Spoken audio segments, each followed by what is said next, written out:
Hey everyone, Dave here from Restless Moon Outdoors and Adventures and Native American Crafts. On this one, we're going to go to the woods and do an overnighter. We're going to do a little bit of bushcrafting. I'm going to build an elevated bed underneath the tarp shelter. Stay tuned, we got more coming at you.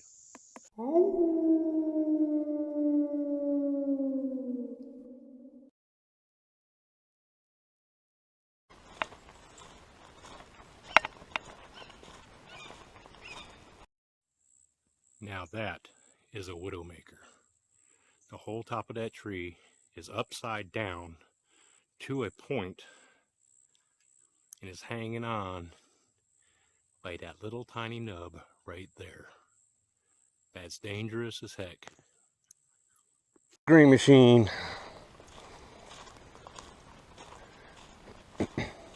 Melancholy mushroom, and it is huge. The size of my hand to this mushroom.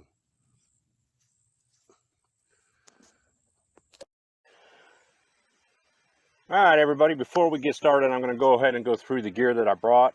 I have my hunting backpack, which is a Ridgeline Pro Series. It's a 2014 model, I think it is, that when I got this. It's been a really good backpack, especially for hunting when I carry my gear to go to my tree stand. Okay, the very first piece of gear that I got is my pocket knife. Very important, and this is the one that I use to scrape my ferrocerium rod with too. And I use the blade, I don't use the back of it. I don't suggest you do that unless you know what you're doing, but this particular knife is my go-to do everything knife. I cut metal, cut wire, cut drywall. So that's the first one.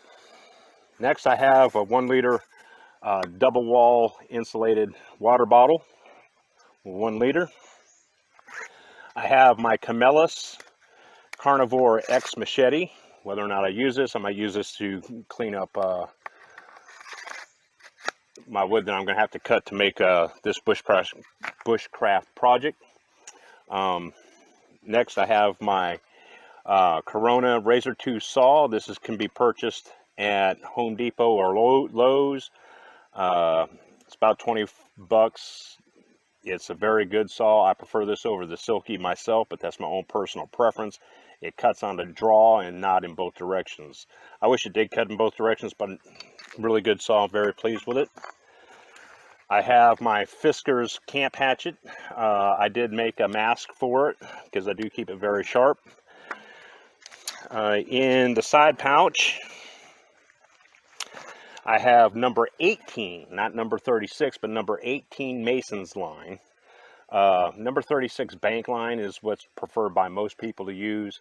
Where I come from, the only real way to get it is to order it online, when I can just go to the hardware store, get a roll of this, and it's a lot cheaper. In most cases and applications, it works just fine. If you're putting any weight on it, just double your usage on it, you're good to go.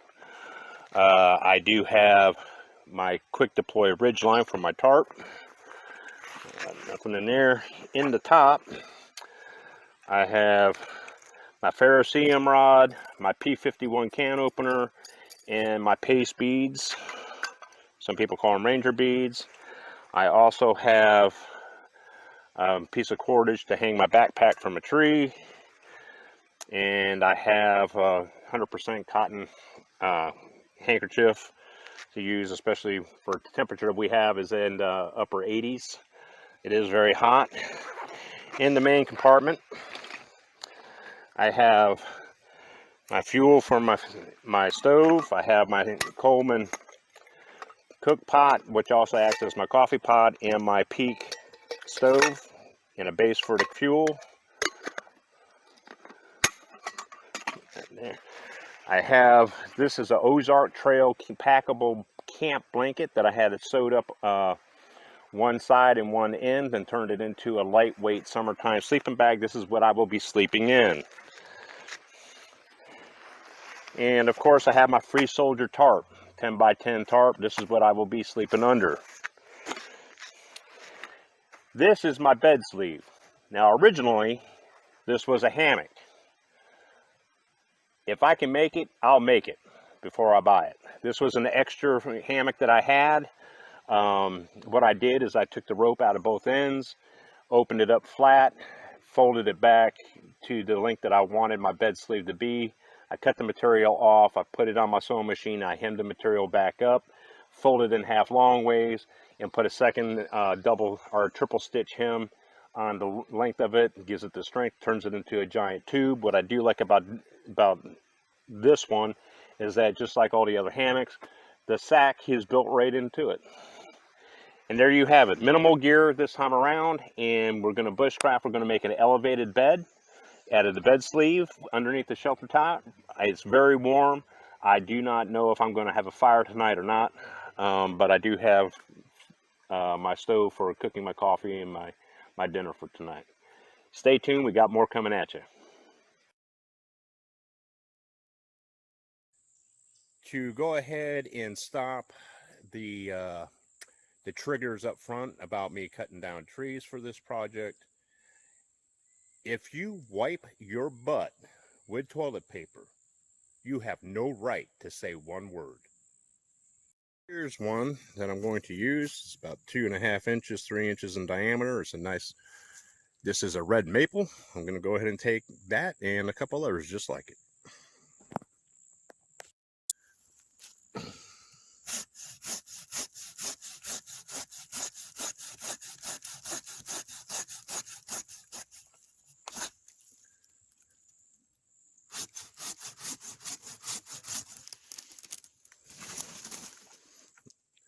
One down, 4 more to go.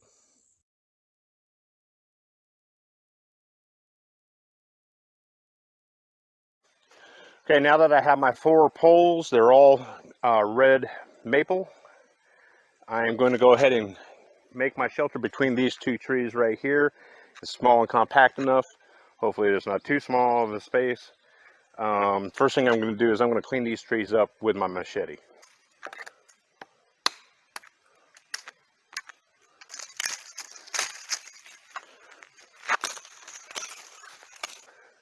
First thing I'm going to do is I'm going to make 2 bipods. I'm going to secure the bipods to these 2 trees, and that'll serve the basis and the legs for my elevated bedroll.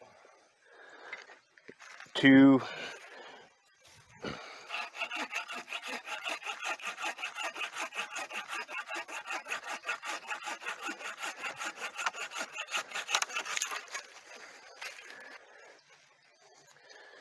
I'm going to put about a half a dozen wraps on here, and then I'm going to wrap it in the center.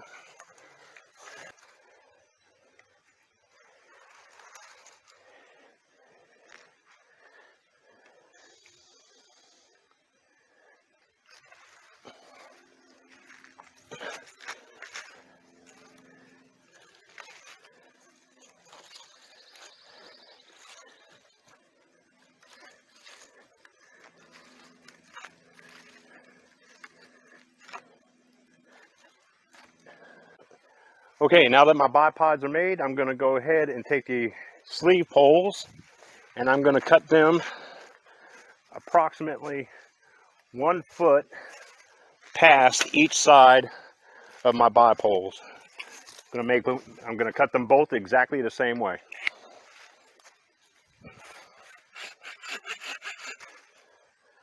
Okay, now that my sleeve poles are cut to the length that I want them, don't mind the bright blue, that is the color of the hammock that I had. I'm going to go ahead and insert them inside the sleeve.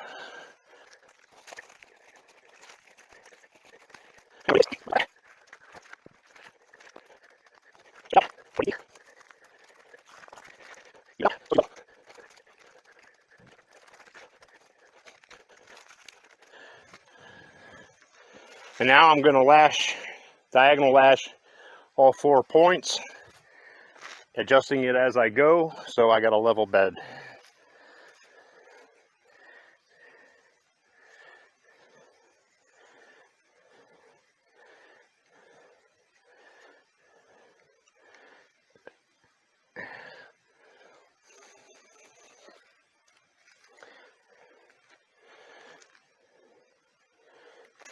And here we have the elevated bed. It's not so elevated, is it? Yeah, gotta fix. So what I'm going to do is I'm going to put a cross member across here on both sides, and that way it'll sit on top, and I'll be a little higher off the ground. I'll be able to sit down on it and get up off of it more comfortably. All right, as you see, I made 2 bipods, one at each end. I put a cross member across each side, put my sleeve pulls in, lashed everything together. Now I got a good solid bed elevated off the ground that I can sleep on tonight. Next is the tarp.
There you go.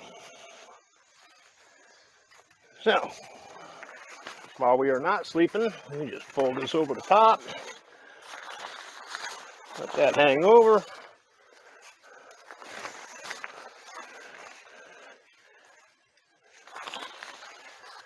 And we can go about our business.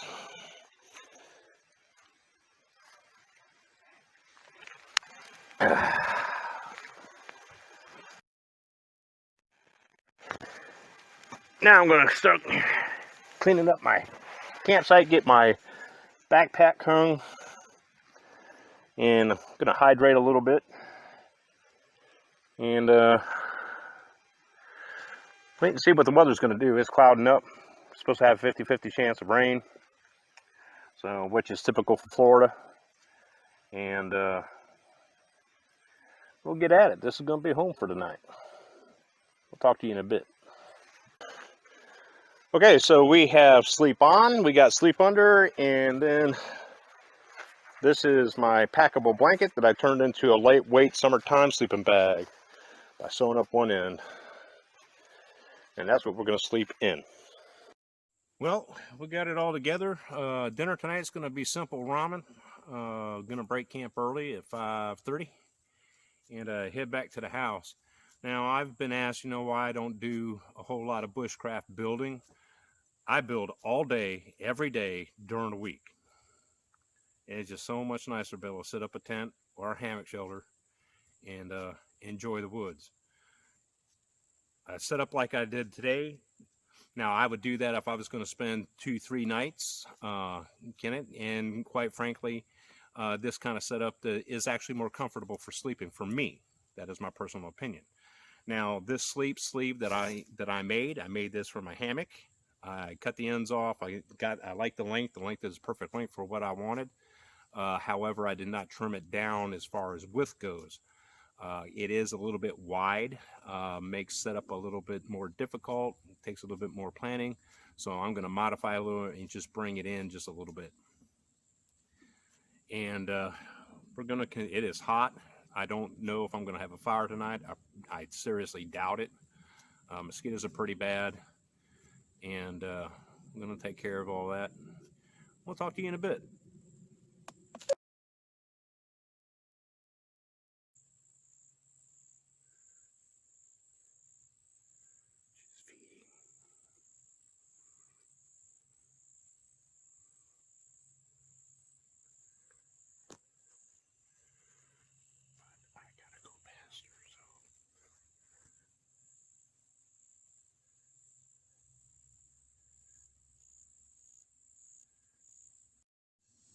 Hey everyone, I would like to give a shout out to Joshua Hammond, our Patreon subscriber and supporter.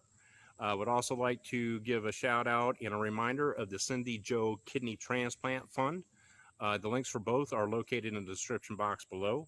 If you like the gear that we are using here today, it can be located on our website, restlessmoon-outdoors.com. All proceeds from any sales or any contributions will always go to the Cindy Joe McGill Kidney Transplant Fund. The woman is in need of a kidney, and you can help save a life.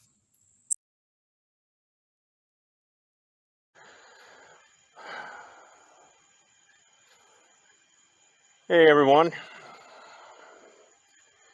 it is 10 o'clock, 10 p.m. And when I stopped recording the last time, I laid down to take a little nap.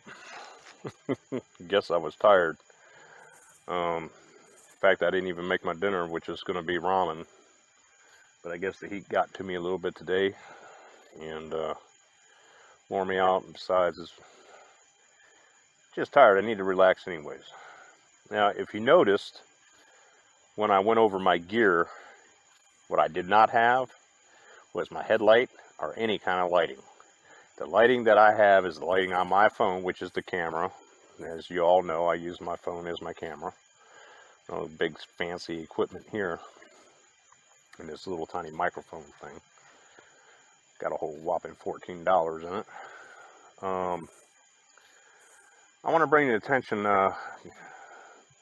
last week there was a gentleman, a YouTuber, who called out the bushcraft community, and he specifically named 3 other bushcrafters, all 3 of which I am a subscriber to myself, respect them dearly, and that would be Sean Kelly from Corporal's Corner, Josh from Gray Bearded Green Beret, and Dan from Cold Cracker Bushcraft.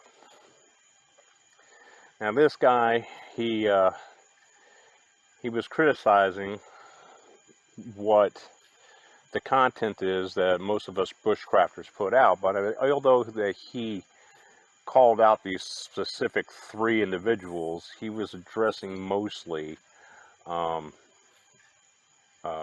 bushcraft community, but he chose to choose Sean Kelly, Josh, and Dan specifically. And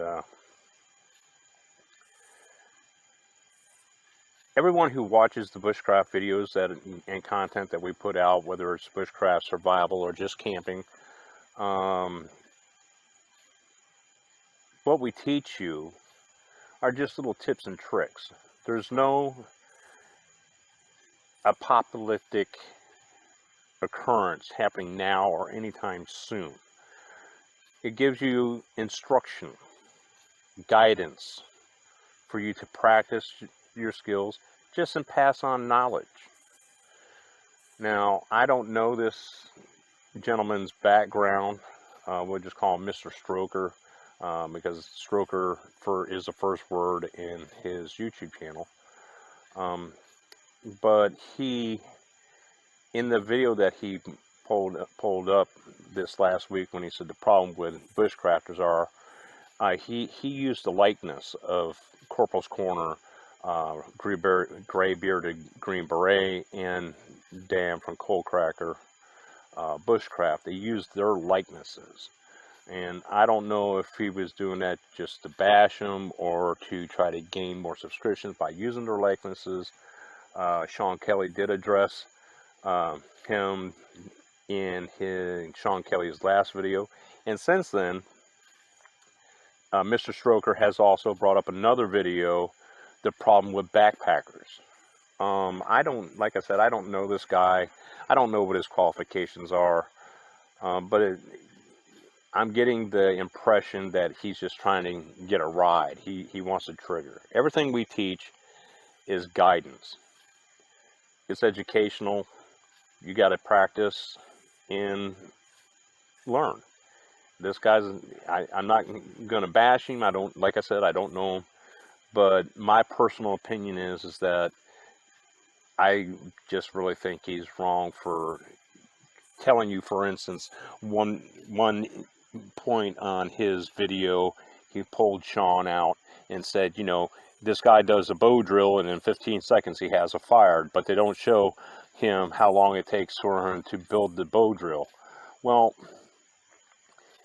anybody with common sense would know it does not take 3 seconds to get a good ash in an ember with a bow drill. It takes practice and it takes a few minutes. It doesn't take very long to create a bow drill. 15 minutes tops, especially if you have the cordage for the bow. But nonetheless, it's just my opinion, the guy was in the wrong, and he really needs to get a life. You know, I'm a veteran, Sean's a veteran, Green Bear to Gray Beret, he's definitely a veteran, and I don't know about Dan if he is or is not, but, you know, you got to take everything that we teach you, draw your own opinion, use the guidance. These three individuals, Sean, Josh, and Dan, they have their own survival schools. They are instructors at their own survival schools. What they teach you is absolutely premium content. But, like I said, I just think the guy is wrong, and I'm probably rambling. He needs to get a life. Because when it comes down to it and the crap does hit the fan, proverbially, I hope he can survive. Because if not, then he's going to be looking for one of us. And only crabs, bottom feeders, do that. Like I said, it's 10 o'clock. I'm still tired. I'm just going to go ahead and skip dinner for tonight. I'm going to put my flap down. And I'm going to go back to bed. This is very comfortable. I'm not happy with how high it is off the ground. Because as you see, my feet, yeah, I wish I sat it down just a few more inches. That way it'd be easier. But until then, well, I'd like to do a shout out to Joshua Hammond, my Patreon sponsor. You have Cindy Joe McGill Kidney Fund fundraiser, transplant fundraiser. And you got Rewild Outdoors and russismoon-outdoors.com. All of the links of all the above will be in the description below, and I will see you in the morning for some coffee. Good night, y'all. Well, good morning, everybody. It's almost 7 a.m. 0:30. I haven't slept so much in a long time. I guess my body needed it.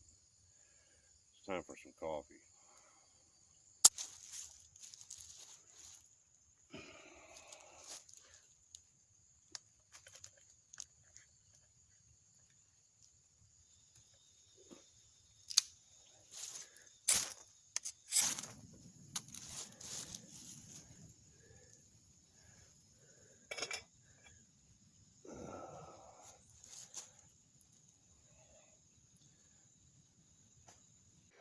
Okay, now it's getting close to time. I'm going to finish my coffee. I'm going to break this down and head back to the house. I want to remind everybody to hit the like and the subscribe button. Remind everybody of the Cindy Joe McGill Kidney Transplant Fund. Our gear is located at our website at russismoon-outdoors.com. And we'll see y'all next time.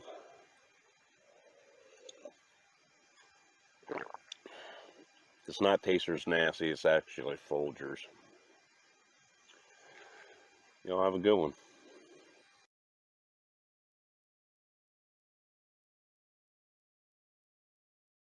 Oh.